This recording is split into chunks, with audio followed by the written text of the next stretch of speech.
Sons da alma.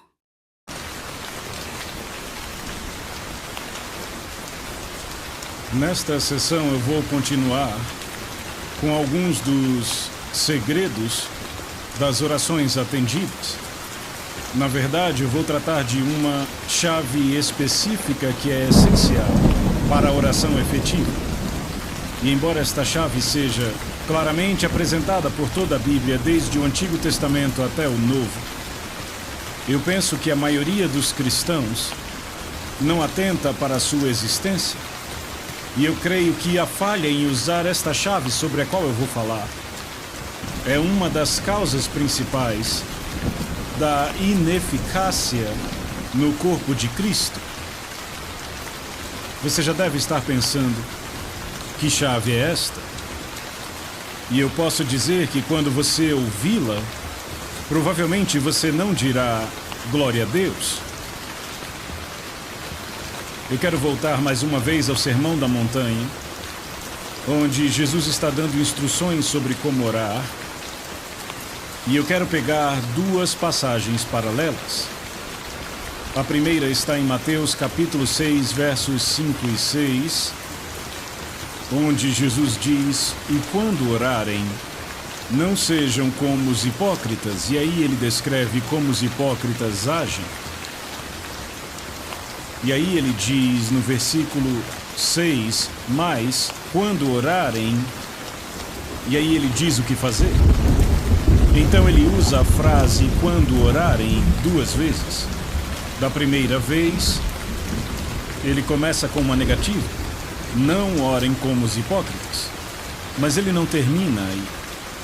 Ele conclui com uma positiva: "É assim que vocês devem orar". E na verdade nós dedicamos a nossa última sessão a analisar o padrão que ele nos deu. Mas agora eu quero avançar no mesmo capítulo 6, para os versículos 16 e 17. E aqui ele apresenta uma outra dimensão da oração. E ele diz: "Quando vocês jejuarem, não sejam como os hipócritas". Mas ele não para com a negativa. Muita gente acha que ele termina aí, mas ele continua no versículo seguinte: "Mas quando vocês jejuarem", e aí ele nos diz como fazer isso de uma forma aceitável a Deus. Agora, eu acho que vocês percebem que há um paralelo bem próximo entre o que Jesus diz sobre orar e o que ele diz sobre jejum. Primeiro ele diz: "Quando vocês jejuarem", e aí ele diz: "Não façam desta forma, façam daquela". Agora, na minha opinião, a frase "quando vocês orarem" indica que Jesus espera que os discípulos dele atentem bem a isso. Quando vocês orarem, Jesus espera que os seus discípulos orem. Quantos aqui concordariam que essas palavras indicam que Jesus estava considerando que nós, os seus discípulos, oraríamos? Ele não diz "se vocês orarem", ele diz "quando vocês orarem". E eu imagino que a maioria de nós aqui concorda que o Senhor espera que nós, como cristãos, oremos regularmente. Não está certo? Ok, agora nós passamos para o próximo estágio, e ele não diz "se vocês jejuarem", ele diz "quando vocês jejuarem". O que é que isso indica? Isto indica que ele espera que jejuemos da mesma maneira que ele espera que oremos. Não parece lógico? Você está aqui comigo, ainda que talvez relutantemente, mas ainda está comigo. Bem, não fique relutante. Eu concordo que esse assunto do jejum não é um daqueles para os quais dizemos facilmente glória a Deus, mas eu garanto a vocês que quando aprenderem sobre ele, vocês dirão glória a Deus, vocês dirão obrigado, Deus, por nos dar esta chave. Veja, as palavras de Jesus sobre oração e jejum são absolutamente e exatamente paralelas. Quando vocês orarem, não orem desta forma, mas orem desta.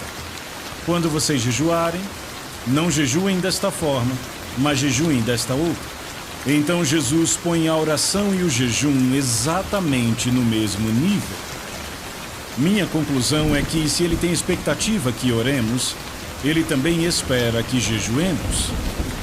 E eu me alegro muito porque eu tenho um grande predecessor no ministério que chegou à mesma conclusão. Na verdade, a muitos deles, Lutero chegou à mesma conclusão, mas aquele sobre o qual estou falando é John Wesley. E eu li o diário de John Wesley há alguns anos e ele mexeu comigo e me estimulou. E ele disse algo parecido com isto. Eu estou convencido que se um cristão entendeu a necessidade de jejuar e não pratica o jejum, ele vai se desviar com a mesma probabilidade de um cristão que entendeu a necessidade de orar e não ora.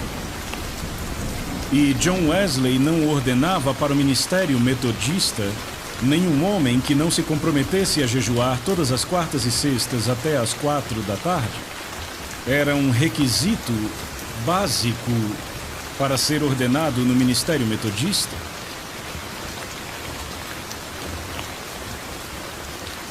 Você pode dizer, bem, qual é o propósito de jejuar? É só para tornar a vida mais difícil para mim? Para me negar o prazer?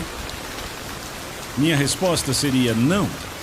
Sem dúvida há inúmeros propósitos, mas eu vou tratar apenas de um. Qual seja, é uma forma apontada por Deus para nos humilharmos. E eu vou mostrar isso a vocês de forma muito clara na Bíblia.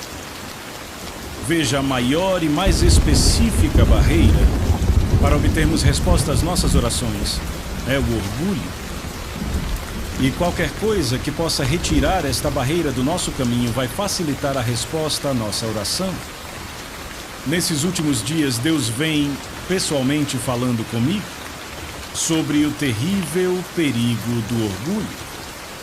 E Ruth, a minha esposa, pegou um livrinho que ela tem, mas que, na verdade, não prestávamos muita atenção, de Andrew Murray, que é um dos pregadores da geração passada que continua alimentando o povo de Deus hoje.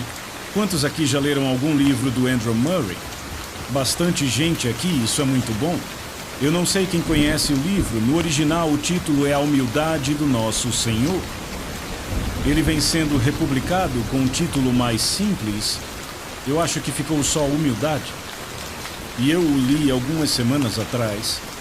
E ele realmente falou comigo profundamente sobre a minha própria vida.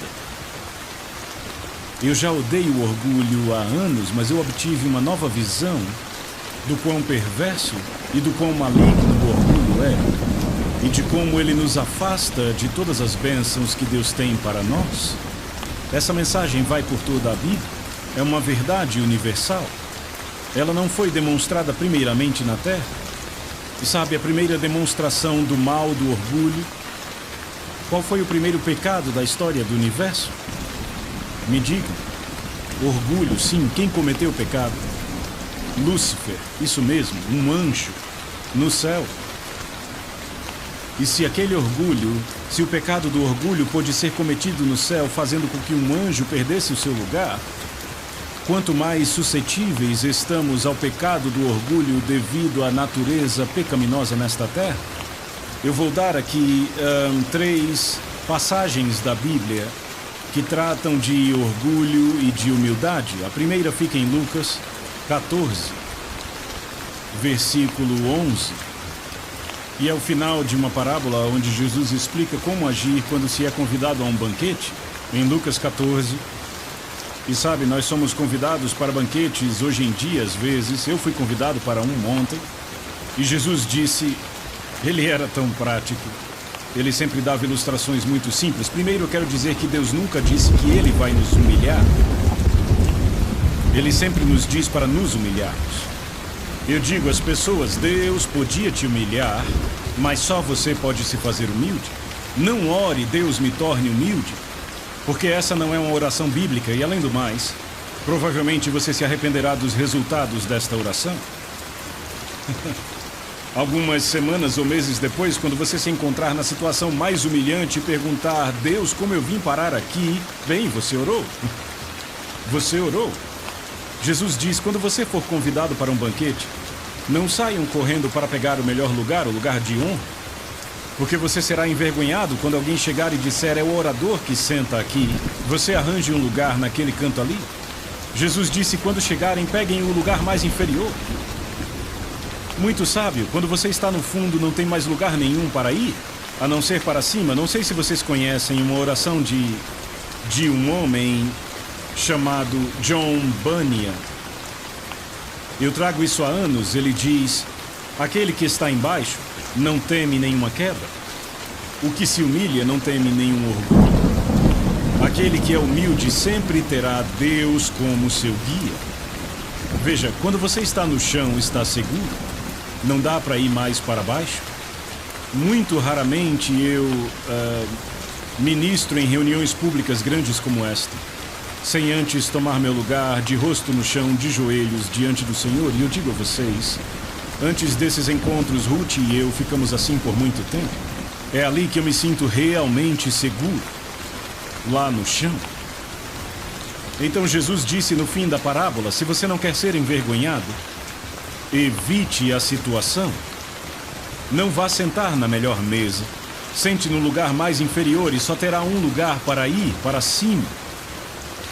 E ele resume tudo nestas palavras em Lucas 14:11.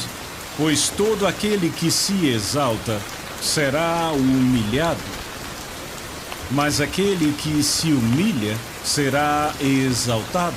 Isto é universal. Ou seja, se aplica no universo, aplica-se no céu e se aplica na terra. A grande demonstração dessa verdade está em Lúcifer e em Jesus. Lúcifer foi um ser criado por Deus, mas ele buscou a igualdade com Deus, escorregou e caiu. Jesus tinha igualdade com Deus, ele se humilhou até mesmo a morte, morte de cruz. E a Bíblia diz que Deus o exaltou grandemente. Diz em Filipenses 2:9, desta forma, Deus o exaltou sobremaneira. Por que Deus o exaltou? Porque ele se humilhou, e todo aquele que se humilhar será exaltado. Eu posso prometer a vocês exaltação se vocês se humilharem. Não há nenhuma exceção.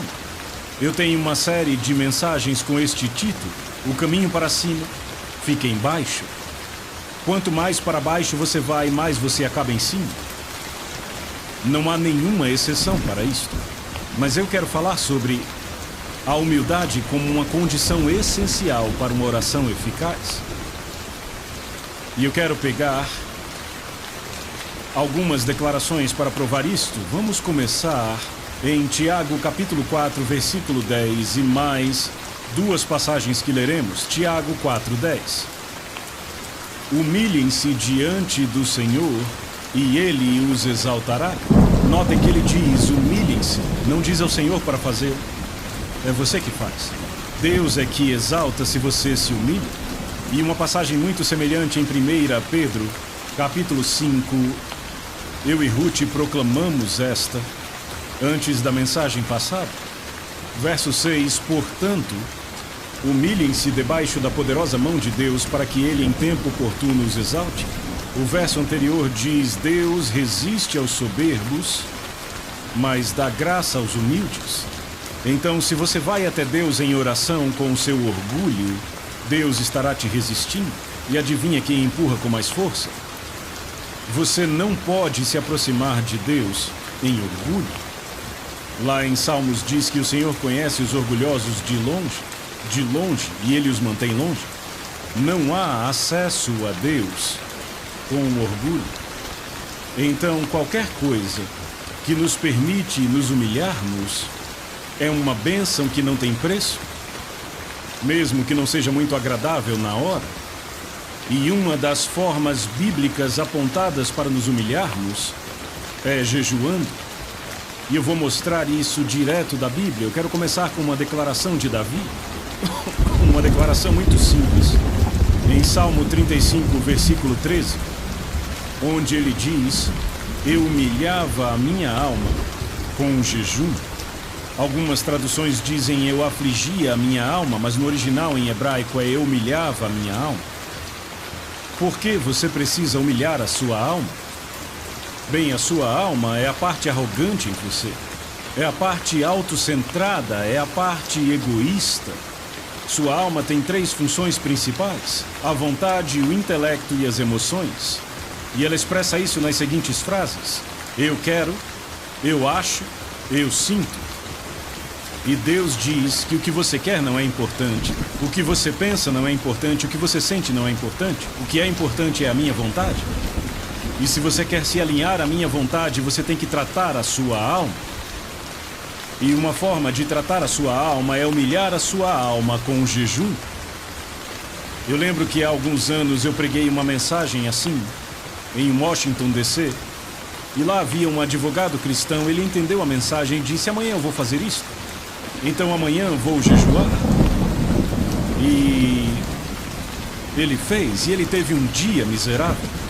Toda vez que ele passava por um restaurante, sentia o cheiro da comida. Quando passava por uma confeitaria, ele parava, olhava para a vitrine. Foi um dia miserável. Então, ao final do dia, ele deu uma lição ao seu estômago. Ele disse: ei, estômago, você me causou muitos problemas hoje. Você me trouxe vários desconfortos desnecessários. Então, por isso, eu vou te punir. Eu vou jejuar amanhã também. Veja, isto é humilhar a sua alma, é trazê-la à sujeição. Deixa eu dizer isto.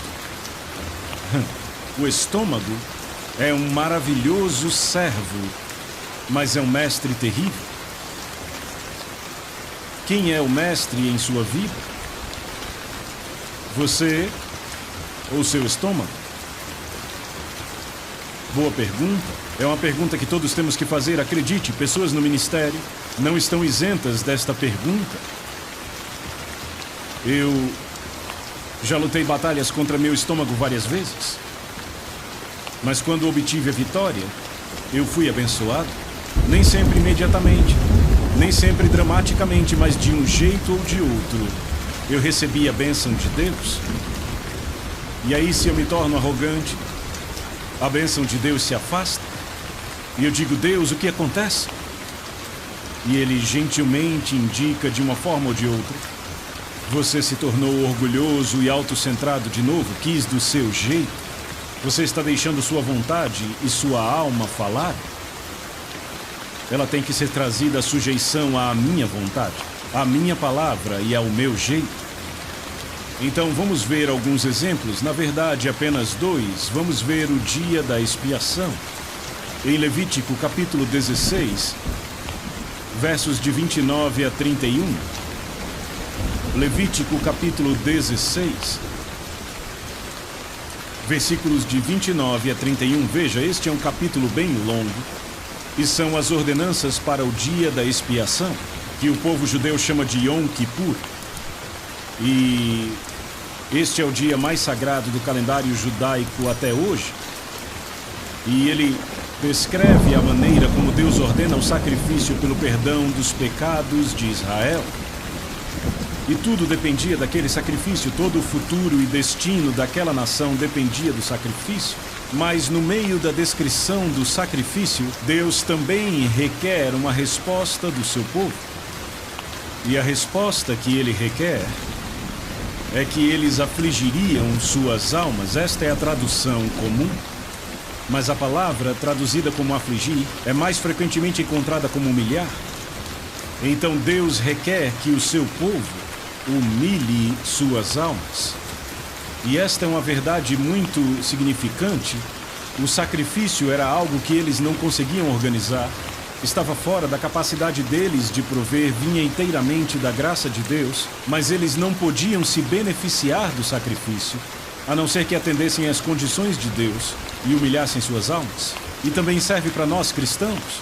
O sacrifício de Jesus na cruz é completo, perfeito, não podemos adicionar nada a ele, não podemos tirar nada dele, mas se queremos nos beneficiarmos dele, temos que atender às condições de Deus, assim como foi com Israel. E esta foi a condição que Deus determinou. Versos 29 em diante de Levítico 16. Isso vos será por estatuto perpétuo. No 7º mês, aos 10 dias do mês, afligireis a vossa alma, e nenhuma obra fareis, nem o natural, nem o estrangeiro que peregrina entre vós. Porque naquele dia o sacerdote fará expiação por vós, para purificar-vos, e sereis purificados de todos os vossos pecados perante o Senhor. É sábado de descanso solene para vós outros, e afligireis a vossa alma. É estatuto perpétuo.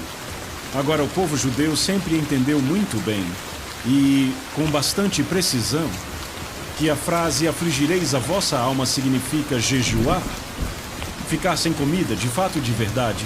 Naquele dia, normalmente ficavam sem comida, nem bebida. A propósito, deixa eu definir jejum para que possamos avançar. Minha definição de jejum é se abster de comida para propósitos espirituais. Frequentemente também de bebidas, mas, falando de forma geral, não é. E se você se abstém de líquido, cabe a você decidir. Mas o que eu quero apontar aqui é que era requerido a Israel humilhar a sua alma para receber o benefício do sacrifício feito em seu favor. E o povo judeu, por cerca de 3.400 anos, sempre soube que humilhar sua alma significava jejuar. Na verdade, esta é uma prática que não foi quebrada na história desde os tempos de Moisés até hoje. No dia da expiação, eles afligem suas almas, jejuando. E no Novo Testamento, em Atos capítulo 27, versículo 9, este dia é chamado Dia do Jejum, que é a confirmação no Novo Testamento do entendimento de que afligir nossas almas é jejuar, é trazer nossas almas à sujeição, é não permitir que nossa alma dite algo para nós ou para Deus, é nos submetermos a Deus. E eu reforço meu ponto com uma conversa que Deus teve com a terra, quando Ele nos comunica que a resposta que Ele quer de nós, da mensagem da graça, é apresentarmos nosso corpo. Não é algo lá em cima, voando no etéreo, é algo bem aqui embaixo na terra, prático. E quando Deus diz, eu quero que vocês se humilhem em uma forma, e de jeito nenhum é a única forma, uma forma, é jejuando. E então lemos a respeito do retorno dos exilados, depois do cativeiro da Babilônia, em Esdras capítulo 8. Esdras recebeu a tarefa de liderar um grupo de exilados da Babilônia até Jerusalém. Era uma jornada de 4 meses.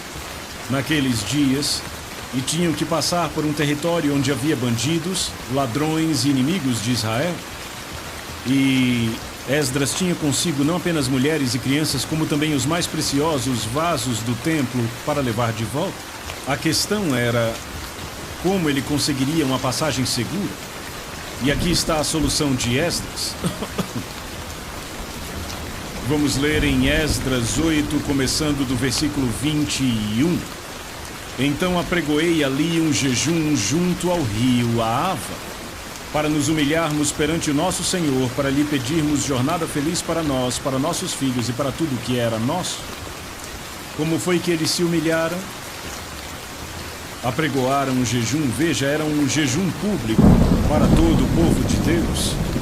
E então ele vem com esta afirmação bem interessante, porque tive vergonha de pedir ao rei, exército e cavaleiros, para nos defenderem do inimigo no caminho, porquanto já havíamos falado com o rei, dizendo a ele, a boa mão do nosso Deus é sobre todos os que o buscam para o bem deles, mas a sua força e a sua ira contra todos os que o abandonam. Vejam, Esdras se colocou em um lugar pelo seu testemunho, no qual ele tinha que provar aquilo que ele havia dito. Ele disse ao rei, o nosso Deus é o Deus Todo-Poderoso, é o Deus dos céus, ele nos protege. E então ele recebeu a tarefa de levar aqueles exilados de volta numa situação muito perigosa. E ele diz, eu poderia ter ido ao rei e pedido uma escolta, soldados e cavaleiros, mas como isso se encaixaria na minha afirmação que Deus protege o seu povo? Frequentemente acontece conosco, testemunhamos e temos que viver do nosso testemunho. E então ele disse, eu não escolhi o caminho carnal, eu não escolhi o caminho do mundo, eu escolhi o caminho espiritual. Buscar a proteção de Deus, não com soldados e cavaleiros, mas jejuando, humilhando-nos diante de Deus, invocando sua proteção. Você lê essa história, mas ele conclui no versículo seguinte, nós, pois, jejuamos e pedimos isto ao nosso Deus, E ele respondeu a nossa oração. E você lê o resto da história, eles passaram em segurança, sem nenhuma perda, nenhum acidente. E em muitas situações, somos confrontados com duas alternativas: tomaremos o caminho carnal ou tomaremos o caminho espiritual. Bem, então deixa eu falar e testemunhar da minha própria experiência. Por haver me tornado pai adotivo de uma grande família numa situação muito difícil e termos que nos mudar de país para país, de lugar para lugar, eu posso dizer que a minha primeira esposa, Lídia, e eu seguimos o exemplo de Esdras. Quando tínhamos uma jornada para fazer, jejuávamos e orávamos. E graças a Deus, a nossa família sobreviveu intacta. Em meio a circunstâncias terrivelmente perigosas, em meio à guerra, à fome, sobrevivemos. Eu posso testemunhar: o caminho de Deus funciona. Ele é prático, não é algo teórico. Certo, então vamos considerar um pouco pessoas debaixo do julgamento de Deus. Se o julgamento de Deus viesse a ser proclamado sobre a nação da Nova Zelândia e quiséssemos avisar, e isso pode acontecer facilmente, eu não acredito que está longe, o que poderíamos fazer? Poderíamos jejuar, nos humilharmos diante de Deus.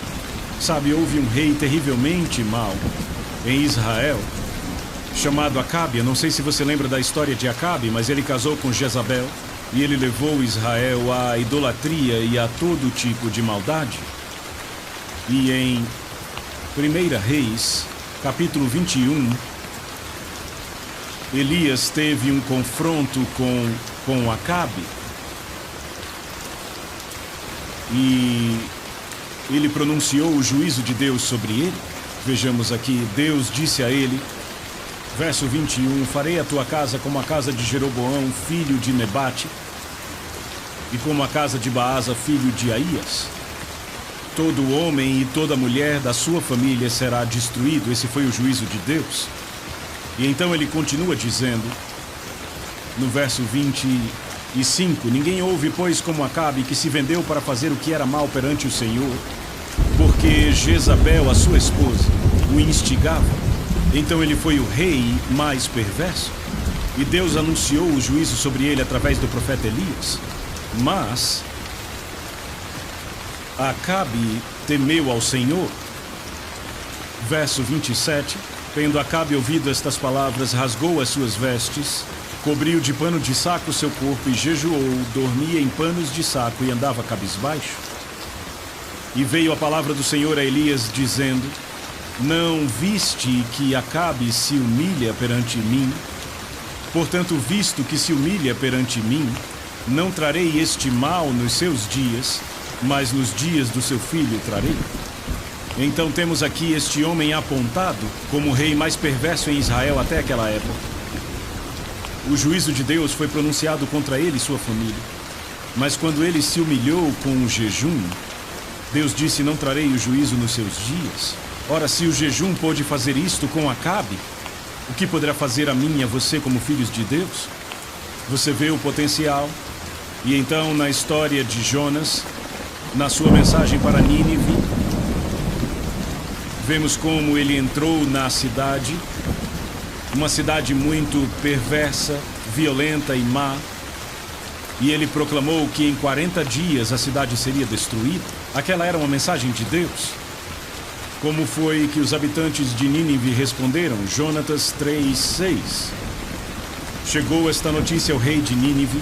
Ele levantou-se do seu trono, tirou de si as vestes reais, cobriu-se de pano de saco e assentou-se sobre a cinza. E ele fez toda a cidade jejuar, até mesmo os animais jejuar. E ele diz no verso 10, viu Deus o que fizeram, como se converteram do seu mau caminho. E Deus mudou de ideia quanto ao mal que tinha dito que lhes faria, e não o fez. Uma cidade gentia, conhecida por sua maldade, ouviu a mensagem de um profeta uma vez, arrependeu-se e jejuou e lamentou, e Deus poupou a cidade inteira. E Nínive foi poupada do juízo por 100 anos desde aquele tempo.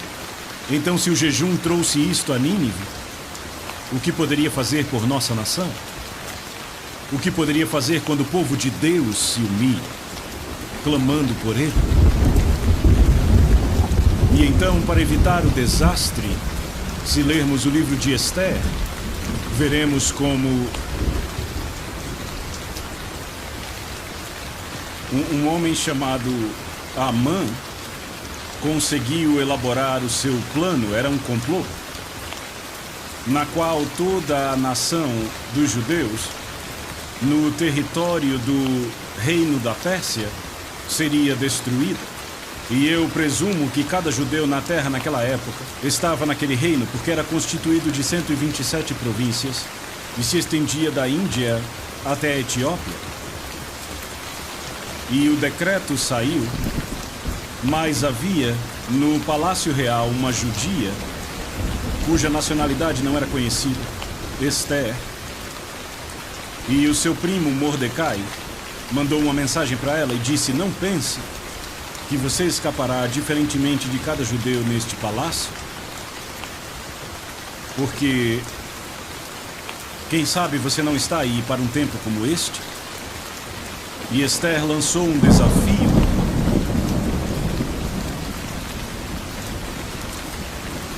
E ela disse: vai e reúna todos os judeus que estiverem em Suzã e jejuem por mim. Não comam nem bebam nada por 3 dias durante dia e noite. Eu e as minhas servas também jejuaremos. Depois irei falar com o rei, ainda que seja contra a lei, e se eu tiver de morrer, morrerei. Você lê o resto da história, que quando o edito foi proclamado, a situação inteira foi totalmente invertida e termina com um triunfo para o povo judeu e a preservação da nação judaica. O que foi que mudou a história? Qual foi o ponto de virada? Foi quando o povo de Deus jejuou. Sabe, eu penso que é quase impossível exagerarmos sobre o potencial do jejum para mudar o curso da história. Não é de espantar que Satanás tente manter esta chave fora do alcance do povo de Deus. Ele tem medo disto. Agora, há também muitos exemplos no Novo Testamento sobre jejum, e eu quero falar apenas de 2 exemplos. Um que eu chamo de jejum individual e o outro jejum coletivo. E no ministério de Paulo, em 2 Coríntios, capítulo 6, ele dá uma lista das maneiras como ele aprovou a si mesmo como ministro de Cristo. 2 Coríntios 6, versículos 4 e 5. Pelo contrário, em tudo, recomendamos a nós mesmos como ministros de Deus. E então ele lista várias maneiras que o recomendaram como ministro de Deus. E ele diz assim: na muita paciência, nas aflições, nas privações, nas angústias, nos açoites, nas prisões, nos tumultos, nos trabalhos, nas vigílias, nos jejuns. Então Paulo está dizendo que uma das formas como ele provou que ele era ministro de Deus foi jejuando. E então na mesma carta, capítulo 11, versos 23 e 27, ele traz uma lista similar àquela. Ele diz: são ministros de Cristo, falo como fora de mim eu ainda mais. E então ele dá uma lista completa de maneiras de como ele foi um ministro de Cristo. E no verso 27, ele continua a lista: em trabalhos e fadigas, em vigílias muitas vezes, em fome e sede, em jejuns muitas vezes, em frio e nudez. Então ele diz: jejuei muitas vezes. E note que na fala dele, fome e sede são uma coisa e jejum é outra. Fome e sede é quando você não come porque não tem o que comer ou beber. Jejum é quando você pode comer, mas você nega. Esta foi uma das formas como Paulo provou a si mesmo como sendo ministro de Cristo. E eu acredito que os ministros de Cristo deviam provar a si mesmos desta forma hoje. Eu falei sobre minha própria experiência, mas só mencionei isto. Afinal, não há vantagem nenhuma em pregar sobre isto se você não pratica. Quando eu fui salvo, eu já tinha sido um cristão no nome, mas eu desisti do cristianismo, dei as costas para a igreja. Eu estava procurando por respostas para os meus problemas em outros lugares. Mas quando eu fui salvo e batizado no Espírito Santo, eu nem sequer entendi o que me aconteceu. Eu tive que ler o Novo Testamento para entender o que tinha acontecido comigo. Mas uma coisa, eu acho que no intervalo de um mês, que ficou muito clara para mim, foi que Deus me disse que eu deveria jejuar toda quarta. Eu não havia lido o diário de Wesley naquela época. Ninguém pregou um sermão para mim, eu não sabia nem onde encontrar sobre jejum na Bíblia. Mas eu simplesmente tinha essa convicção por dentro de que eu deveria jejuar toda quarta. E pelos 4, 5 anos seguintes, até o fim da Segunda Guerra Mundial, toda quarta-feira eu jejuei. Eu estava no deserto, num caminhão com 10 outros soldados, e fomos jogados ali. Sabe quando você está num deserto e existe uma sombra, você tem que ficar ali, quer você queira ou não? E eu fiquei com aqueles soldados. Sabe, nós estávamos no Egito e os muçulmanos tinham um mês que chamavam de Ramadã, você conhece? Quando eles não comem, pelo menos não comem de manhã, eles comem bastante à noite. Eles compensam à noite o que eles não comem de dia. Os outros soldados diziam que era minha quarta Ramadã, porque não dá para jejuar em segredo quando se está vivendo com as pessoas ao redor o tempo todo, você nunca se livra delas. E eu digo que eu nunca teria feito o progresso que eu fiz se Deus não tivesse me mostrado esta chave. Houve um tempo no Quênia onde realizei um trabalho educacional que eu dizia que eu estava muito ocupado para jejuar, tinha muita coisa para fazer. Então por algumas semanas eu não jejuei e o resultado foi desastroso. E daí eu decidi que eu nunca poderia estar ocupado demais para jejuar. Eu estou falando de algo que eu experimentei, vocês entendem? Eu creio apaixonadamente no que eu estou falando. Vamos falar de jejum coletivo no Novo Testamento? Apenas 2 exemplos no livro de Atos. Atos, capítulo 13. Um dos momentos mais significantes na história do livro de Atos. As pessoas chamam isso de o princípio do programa missionário.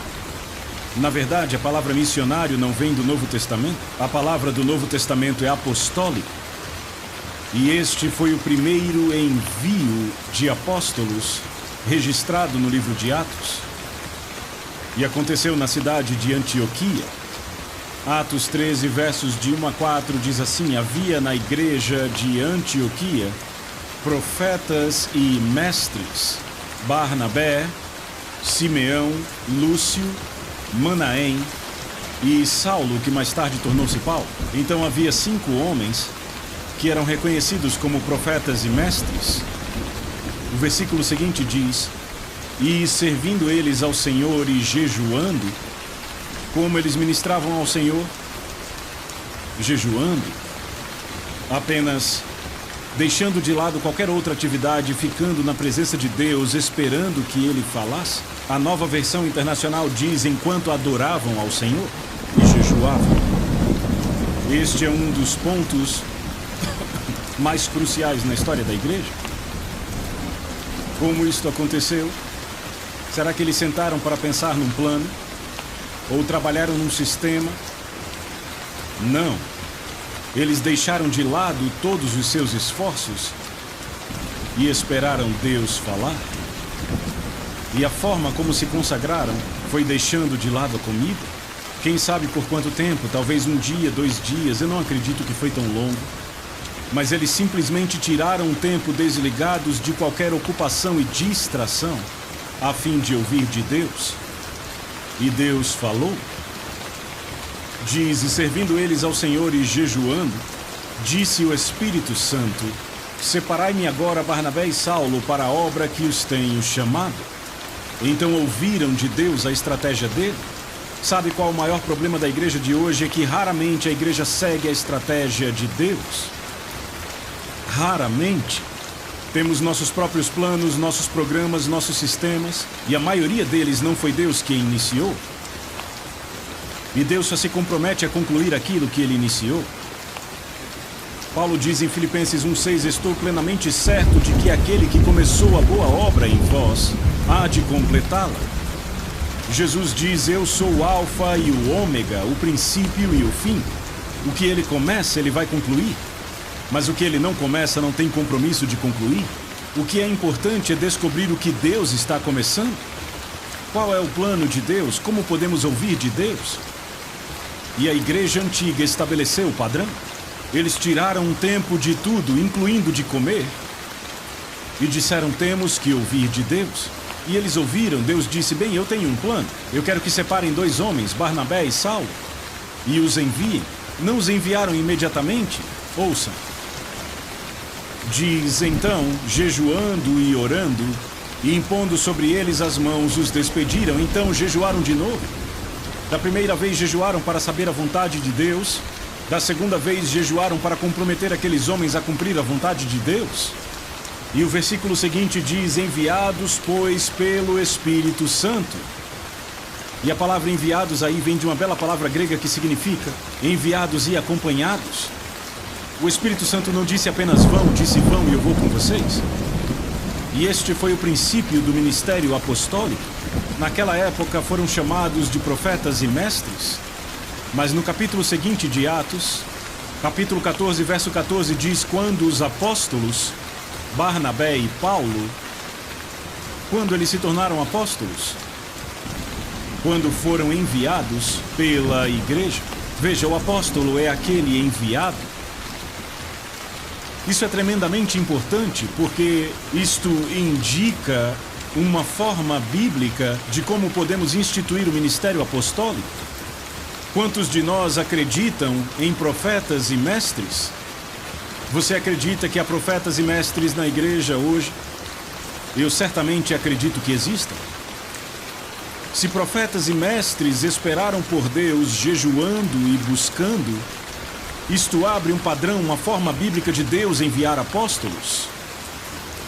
Quantos acreditam que pode haver apóstolos na igreja hoje? É uma boa coisa, porque são postos na igreja para aperfeiçoá-la. Se tivessem sido banidos, a igreja nunca estaria completa.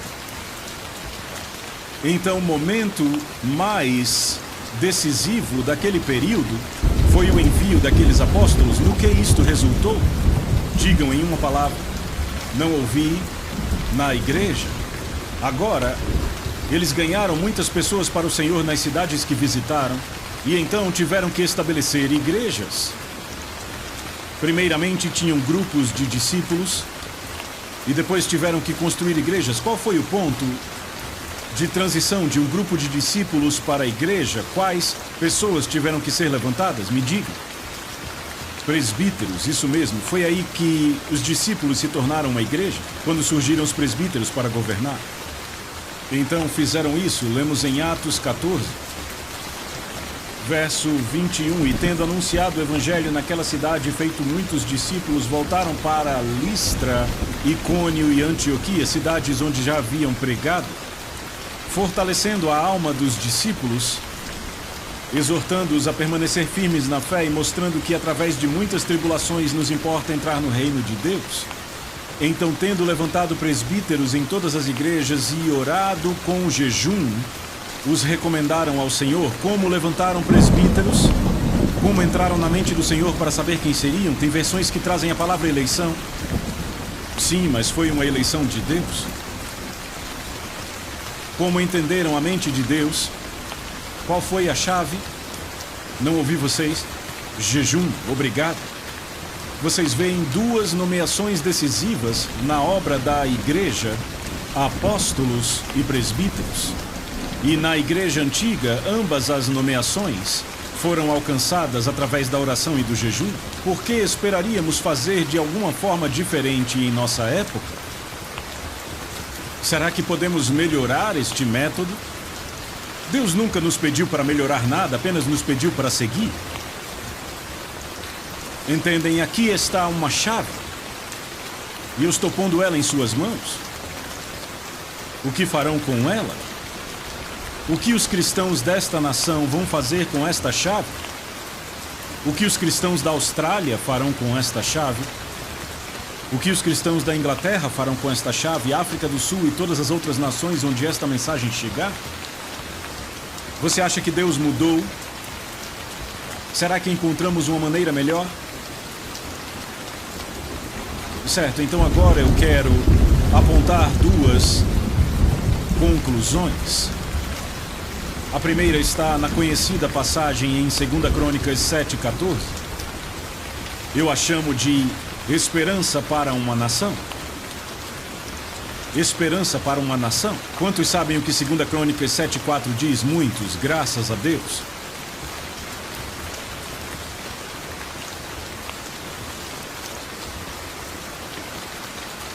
Eu poderia citar de cor, mas não irei. Deus fala e ele diz: se o meu povo, que se chama pelo meu nome, se humilhar e orar e buscar a minha face e se converter dos seus maus caminhos, então eu ouvirei dos céus, perdoarei seus pecados e sararei a sua terra. Então são 7 passos. 4 passos que o povo de Deus tem que dar, 3 passos que Deus dará quando nós dermos os nossos 4. Quais são os 4 passos que temos que dar? Qual é o primeiro? Eu não ouvi vocês. Nos humilharmos, porque o orgulho é uma barreira para a resposta às nossas orações. O próximo é orar. Deus diz: não comece a orar até tratar do seu orgulho. E então ele diz: buscar a minha face. Não significa uma reunião de oração de 8 às 9:30. Isso é orar até experimentar a presença de Deus. E então ele diz: se converter dos seus maus caminhos. E você diz: Deus, mas eu não tenho maus caminhos. E Deus diz: espere até estar em minha presença e você descobrirá. Experimentamos isso em nossa igreja em Fort Lauderdale cerca de 5 anos atrás. A esposa de um dos presbíteros recebeu uma palavra do Senhor para proclamar um jejum. Eu já vou falar sobre isso, um jejum coletivo. E aquilo não foi recebido com muito entusiasmo. O fato foi que os presbíteros, e eu era um deles, ficaram tão envergonhados que tivemos que fazer algo a respeito daquilo. E então dissemos que íamos tirar um certo período para jejuar e orar, e nos encontrávamos toda manhã, eu acho que era 5 da manhã. Bem, eu não estava lá, Ruth e eu estávamos viajando quando começaram. E se não me engano, na primeira manhã havia 13 pessoas. A igreja tinha mais de 500 pessoas na época. Na manhã seguinte, eu acho que vieram 7. E aí começou a ficar, como é típico nas reuniões de oração, na manhã seguinte havia 4. Mas então, um irmão que não era um presbítero recebeu um fardo do Senhor. E ele passou 24 horas chorando. E as coisas mudaram. E quando Ruth e eu voltamos, eu disse: gostemos ou não, isso vem de Deus, é melhor a gente se envolver se não quisermos nos perder dele. E eu não posso entrar nos detalhes, mas pelas próximas, eu acho que 6 semanas, nos encontrávamos toda manhã às 5 da manhã e passávamos a maior parte do tempo com o rosto ao chão. E os pecados que foram confessados foram espantosos. Era uma igreja ótima e respeitável, mas havia adultério, fornicação, havia alcoolismo, e não veio à tona até estarmos na presença de Deus. Não diga a Deus: eu não tenho maus caminhos para me arrepender. Provavelmente isso só vai dizer o quão distante você está da face dele. À luz do semblante dele, as coisas ficam diferentes. O que Deus pede de nós: 4 coisas: nos humilharmos, orar, buscar sua face, se converter dos maus caminhos. Como é que nos humilhamos? Fazendo o quê? Você entendeu a mensagem? Certo. Veja, você pode jejuar e ser muito orgulhoso. Jesus disse: não jejue assim. Não é assim que se jejua, é assim que os hipócritas jejuam. Mas ele não disse, é por isso que vocês não jejuarão. Não, ele disse, jejue da maneira certa, não da errada. Então Deus diz, eu faço 3 coisas. Se você faz as 4, eu faço as 3. Eu ouvirei, eu perdoarei os pecados e eu sararei a sua terra. Quantos aqui gostariam de ver a sua terra sarada? Será que Deus já te mostrou um caminho? Será que há um remédio bíblico? Eu creio que há. Vamos para uma última passagem na Bíblia. Joel capítulo 2.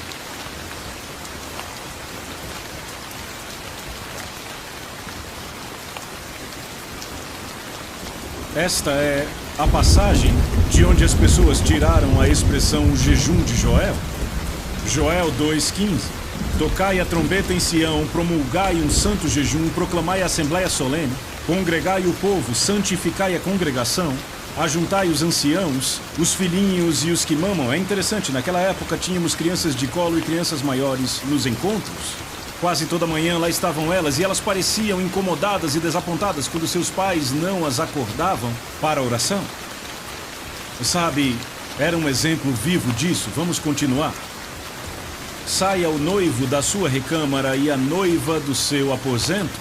Chorem os sacerdotes, ministros do Senhor, entre o pórtico e o altar, e orem. Que digam, poupa o teu povo, ó Senhor, e não entregues a tua herança ao opróbrio, para que as nações façam escárnio dele, porque hão de dizer entre os povos onde está o seu Deus. Note que, acompanhando, percebemos que ele menciona 3 categorias: os sacerdotes, os ministros e os anciãos. E aqui está a responsabilidade da liderança na igreja, de dar o exemplo, de tomar a dianteira. Sabe quem são os líderes? As pessoas que vão na frente. Às vezes os ministros estão liderando de trás. Isto não é liderança. Jesus, no jardim do Getsêmani, levou seus discípulos consigo e então tomou 3. E eles pararam e diz que ele foi um pouco mais adiante. Isto é liderança? É ir um pouco mais adiante? Uma vez ouvi um pastor dizer, eu tenho que correr para alcançar o meu povo. Isso não é liderança. Aqui está a responsabilidade da liderança. Agora, ouçam a última declaração, onde no mesmo capítulo, versículo 28, e acontecerá depois que derramarei o meu espírito sobre toda a carne. Vossos filhos e vossas filhas profetizarão, vossos velhos sonharão e vossos jovens terão visões. Ele diz depois do quê? Depois do quê? Depois que o povo de Deus atendeu às condições dele. Agora eu sei que Pedro, citando isso no dia de Pentecostes, disse, acontecerá aqui nos últimos dias. Mas aquele não era um cumprimento total, era um cumprimento antecipado, e é muito significante porque naquela passagem em Atos 2, Pedro cita o Senhor dizendo, derramarei do meu espírito, algo do meu espírito, e aquilo começou no dia de Pentecostes. Mas nesta passagem Deus diz, eu derramarei o meu espírito, não do meu espírito, mas eu liberarei o meu espírito na terra, sobre toda a carne. Irmãos e irmãs, ainda não vimos isto, vimos apenas um pouco salpicado. Há mais de 1 bilhão de muçulmanos na terra que nunca foram tocados pelo Espírito de Deus. Como os alcançaremos? O que libertará o Espírito de Deus? Eu digo a vocês, se vocês já lidaram com o Islã, é uma fortaleza impenetrável para uma aproximação natural. Você tem que ir pelos meios espirituais. Qual é o programa de Deus? Convoquem um jejum, santifiquem a assembleia, que os anciãos, os sacerdotes e os ministros mostrem o exemplo. E Deus diz, no meu tempo, quando atenderem minhas condições, eu vou derramar o meu espírito sobre toda a carne. Eu creio que esta é a solução, e eu não acredito que haja outra.